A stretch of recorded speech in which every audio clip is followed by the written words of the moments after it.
जीव विज्ञान बायोलॉजी जिसे इंग्लिश में कहते हैं।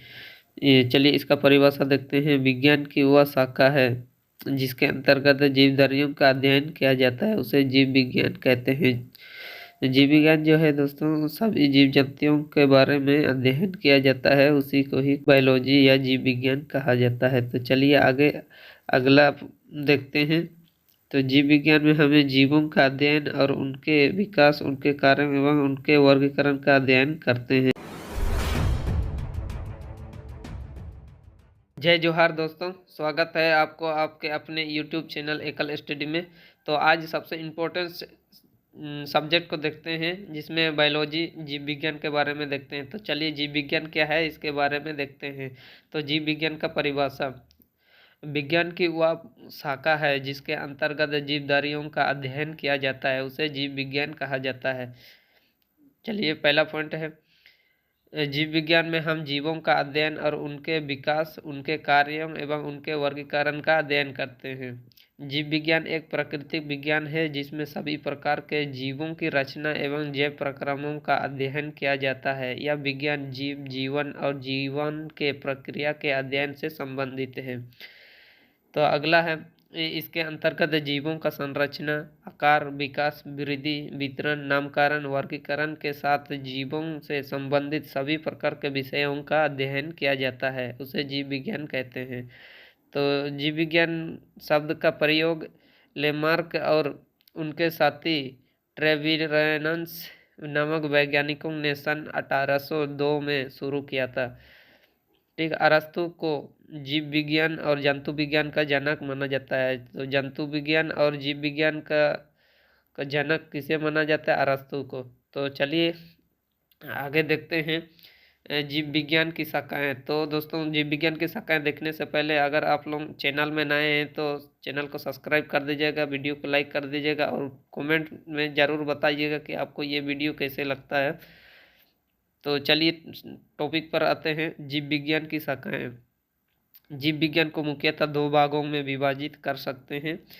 तो जीव विज्ञान जो है दोस्तों, दो भागों में वर्गीकृत किया जा सकता है।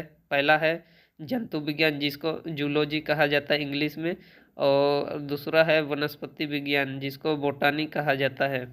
तो चलिए देखते हैं आगे। जीव विज्ञान को जंतु विज्ञान और वनस्पति विज्ञान में विभक्त किया गया है, लेकिन जीव विज्ञान का क्षेत्र बहुत ही विशाल है। तो ये दोनों विषय आगे जाकर और भी शाखाओं में विभक्त हो जाते हैं। तो चलिए पहला पॉइंट है हम लोग का जंतु विज्ञान, जिसको जूलॉजी कहा जाता है। जंतुओं का अध्ययन जंतु विज्ञान कहा जाता है। जिसके अंतर्गत जीव जंतुओं का अध्ययन किया जाता है, उसे जंतु विज्ञान कहा जाता है। ठीक, यह जंतुओं से संबंधित विज्ञान है जिसमें सभी प्रकार के जंतुओं का अध्ययन किया जाता है।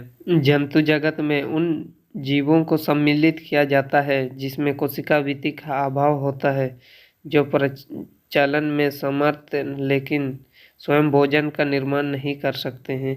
जंतु विज्ञान के अंतर्गत जो है वैसे जीव जंतु आते हैं जो प्रचलन यानी कि चलने फिरने में तो समर्थ होते हैं, लेकिन खुद का भोजन स्वयं नहीं बना सकता है, वो दूसरों पर अपना भोजन के लिए आश्रित रहते हैं। ठीक, चलिए दूसरा पॉइंट है वनस्पति विज्ञान या पादप विज्ञान।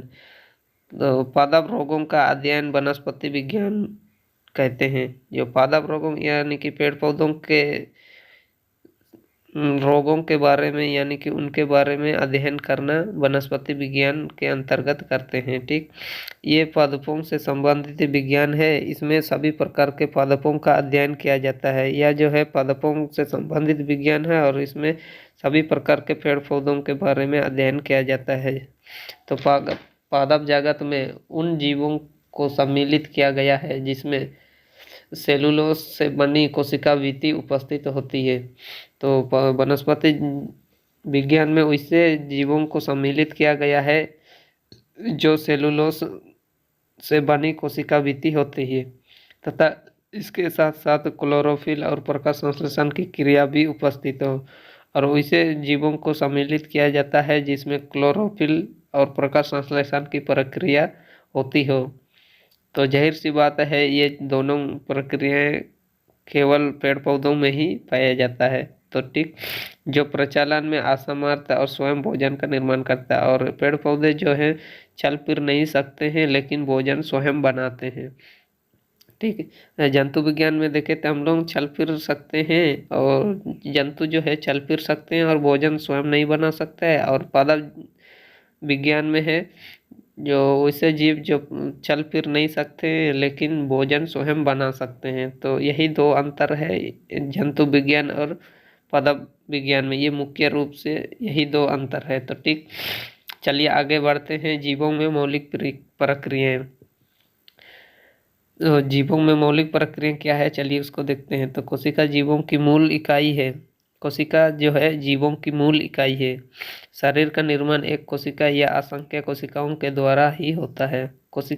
शरीर का निर्माण जो है एक कोशिका या असंख्य बहुत सारे कोशिकाओं से मिलकर ही शरीर का निर्माण होता है। ठीक, सभी मौलिक क्रियाएं जैसे श्वसन, पोषण, उत्सर्जन, विभाजन, वृद्धि आदि कोशिका स्तर पर ही होती है।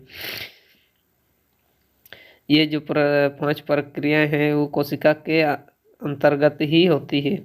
प्रत्येक कोशिका में प्रत्येक क्रिया के लिए अलग अलग विशेष अंग होते हैं। सभी कोशिकाओं में जो है अपना विशेष अंग होते हैं।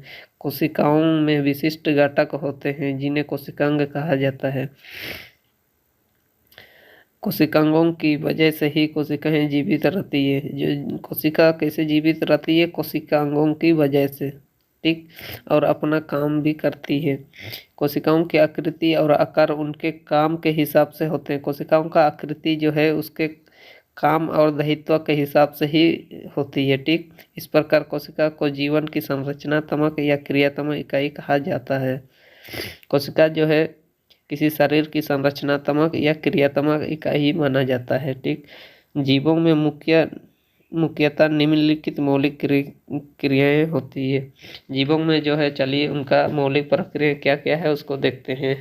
तो पहला है श्वसन। श्वसन यानी कि सरल शब्दों में बोला जाए तो सांस लेने की प्रक्रिया को श्वसन कहा जाता है। ठीक, जीवों द्वारा वायु में से ऑक्सीजन ग्रहण करना श्वसन कहलाता है। इस क्रियाओं में बनी कार्बन डाइऑक्साइड गैस श्वास क्रिया द्वारा बाहर निकाल दी जाती है। तो जाहिर सी बात है, जीवों द्वारा वायुमंडल में पाए जाने वाले सभी गैसों जैसे कार्बन डाइऑक्साइड, हीलियम, ऑक्सीजन, अन्य सारा गैस पाया जाता है, लेकिन उसमें से ऑक्सीजन को ग्रहण करता है और कार्बन डाइऑक्साइड को शरीर से बाहर निकालता है, और इसी प्रक्रिया को ही श्वसन कहा जाता है। ठीक, श्वसन सभी जीवों के जीवित रहने के लिए अनिवार्य है। श्वसन जो है सभी जीवों को जीवित रहने के लिए बहुत महत्वपूर्ण है। श्वसन के द्वारा शरीर में ऊर्जा पैदा होती है। तो श्वसन के द्वारा जो है दोस्तों शरीर में ऊर्जा पैदा होती है जिससे हम लोग अपना कार्य कर सकते हैं। ठीक, श्वसन के 3 प्रकार है। श्वसन के 3 प्रकार है, चलिए क्या क्या है। पहला है आंतरिक श्वसन, दूसरा है बाह्य श्वसन और तीसरा है कोशिकीय श्वसन। आंतरिक श्वसन यानी कि शरीर के अंदर ही श्वसन चलता है, और दूसरा है बाह्य श्वसन। बाह्य श्वसन यानी कि बाहर में श्वसन चलता है। ठीक, शरीर से बाहर। और तीसरा है कोशिकीय श्वसन। तो तीसरा कोशिकीय श्वसन यानी कि कोशिका के अंदर ही ये कार्य होती है। तो इसीलिए तो इसको आगे अलग से वीडियो में हम लोग बताएंगे कि श्वसन के 3 प्रक्रिया क्या क्या है, तो उसका विस्तार से हम आप लोगों को समझाएंगे। तो चलिए दूसरा पॉइंट पे आते हैं। पोषण। पोषण को सरल शब्दों में कहा जाए तो भोजन करने की प्रक्रिया को पोषण कहा जाता है। ठीक, तो चलिए इसको विस्तार से समझते हैं। जीवों को जीवित रहने के लिए पोषण की आवश्यकता होती है। शरीर को बढ़ने, विकसित होने और स्वस्थ रहने के लिए जरूरी पोषक तत्वों का सेवन करना पोषण कहलाता है। शरीर को स्वस्थ और विकसित होने के लिए महत्वपूर्ण पोषक तत्वों का सेवन करना होता है, जैसे कार्बोहाइड्रेट, प्रोटीन, वसा, विटामिन, खनिज, पानी आदि प्रमुख पोषक तत्व हैं। उसी को ही ग्रहण करने की प्रक्रिया को पोषण कहा जाता है। ठीक, जंतु अपना पोषण मुंह से करते हैं, जबकि पादपों में ये क्रिया जड़ों या मूल से होती है। जीव जंतु जो है दोस्तों अपना भोजन मुंह से करते हैं, जैसे हम लोग मुंह से करते हैं, गाय मुंह से करती है। तो इस प्रकार से जंतु जो है मुंह से भोजन ग्रहण करते हैं, और पेड़ पौधे जो है अपने जड़ के द्वारा भोजन ग्रहण करते हैं। ठीक, पोषण को दो प्रकार में विभाजित किया गया है। पहला है स्वपोषी पोषण, दूसरा है परपोषी पोषण। स्वपोषी पोषण उसे कहा जाता है जो स्वयं भोजन बनाता है, और परपोषी पोषण उसे कहा जाता है जो अपना भोजन स्वयं नहीं बनाता है, भोजन के लिए दूसरों पर आश्रित रहते हैं। ठीक, तो आप लोगों को यह भी समझ में आ गया होगा। तो चलिए तीसरा पॉइंट पे आते हैं। मौलिक प्रक्रिया का तीसरा पॉइंट है हम लोगों का जनन। जनन उसे कहा जाता है जो जन्म देने की प्रक्रिया होती है। ठीक, जनन प्रक्रिया द्वारा ही कोई जीव, प्राणी या वनस्पति अपने ही सदृश्य किसी दूसरे जीव को जन्म देते हैं, अपनी जाति की वृद्धि करता है। ठीक, तो जन्म देने की इस क्रिया को जन्म कहते हैं। जनन जीवित जीवों की विशेषता है। जीव की उत्पत्ति किसी पूर्ववर्ती जीवित जीव से ही हो सकती है। जनन मुख्यतः दो तरह का होता है। लैंगिक जनन, जिसमें मादा और नर का जरूरत होता है, और अलैंगिक जनन, ये किसी एक की उपस्थिति पर ही हो जाता है। ये हवा के द्वारा होती है, खासकर पेड़ पौधों में होती है। ठीक, आइयो ये भी आप लोगों को समझ में आ गया होगा। तो चलिए आगे बढ़ते हैं वीडियो में। चौथा पॉइंट है हम लोगों का मौलिक प्रक्रियाओं में उत्सर्जन। जो उत्सर्जन उसे कहा जाता है जैसे हम लोग शरीर से मल मूत्र त्याग करते हैं, उस प्रक्रिया को ही उत्सर्जन कहा जाता है। ठीक, तो चलिए इसको भी हम लोग विस्तार से समझते हैं। सजीव कोशिकाओं जीवों के शरीर के अंदर विभिन्न प्रकार की जैव रासायनिक या उपचायी क्रियाओं के फलस्वरूप बने उत्सर्जित अपशिष्ट पदार्थों को शरीर से बाहर निकालने की विधि को उत्सर्जन कहते हैं। तो जाहिर सी बात है दोस्तों, हमारे शरीर में अनेक प्रकार की जैव रासायनिक प्रक्रियाएं होती है। फलस्वरूप उससे शरीर में गंदगी उत्पन्न होती है, जैसे मल मूत्र, तो उसको बाहर निकालने की प्रक्रिया को उत्सर्जन कहते हैं। ठीक, पादपों और जीव प्राणियों दोनों में उत्सर्जन की क्रियाएं होती है, परंतु पौधों में कोई विशेष उत्सर्जी अंग नहीं होते, जबकि प्राणियों में उत्सर्जी अंग पाए जाते हैं। तो यहाँ बोला जा रहा है कि पेड़ पौधों में जो है मल मूत्र त्याग करने के लिए कोई विशेष अंग नहीं बना हुआ है, और बाकी जीव प्राणियों में जैसे मनुष्यों में, गाय में, जानवरों में, उस सब में मल मूत्र त्याग करने के लिए एक विशेष अंग बना हुआ है, उसी के द्वारा ही त्याग किया जाता है। तो चलिए लास्ट देखते हैं हम लोग वृद्धि। पांचवा पॉइंट है वृद्धि, ग्रोथ जिसे इंग्लिश में कहते हैं। तो चलिए पांचवा पॉइंट देखते हैं हम लोग। वृद्धि भी सजीवों का महत्वपूर्ण गुण है। पादपों और जंतुओं में वृद्धि अलग अलग प्रकार की होती है। तो पादपों और जंतुओं में अलग अलग प्रकार की वृद्धि होती है, लेकिन दोनों ही अपने जीवन काल में किसी न किसी रूप में करते हैं। तो आई होप आप लोगों को ये चीज़ मौलिक प्रक्रिया समझ में आ गया होगा। तो चलिए लास्ट और निष्कर्ष देखते हैं। तो लास्ट देखने से पहले अगर चैनल को सब्सक्राइब नहीं किए हैं तो कर दीजिएगा। आप लोग नहीं करते हैं तो आप लोगों के लिए इतना मेहनत से वीडियो लाते हैं, लेकिन आप लोग सब्सक्राइब करके नहीं रखते हैं, जिस वजह से आप लोगों को सही टाइम पे वीडियो नहीं मिल पाती है। तो आप लोग अभी कर दीजिएगा। तो चलिए हम लोग निष्कर्ष देखते हैं। निष्कर्ष के रूप में यह कहा जा सकता है कि जीव विज्ञान जीवन का विज्ञान है या जीवन का अध्ययन है। जीव विज्ञान जो है जीवन का अध्ययन है।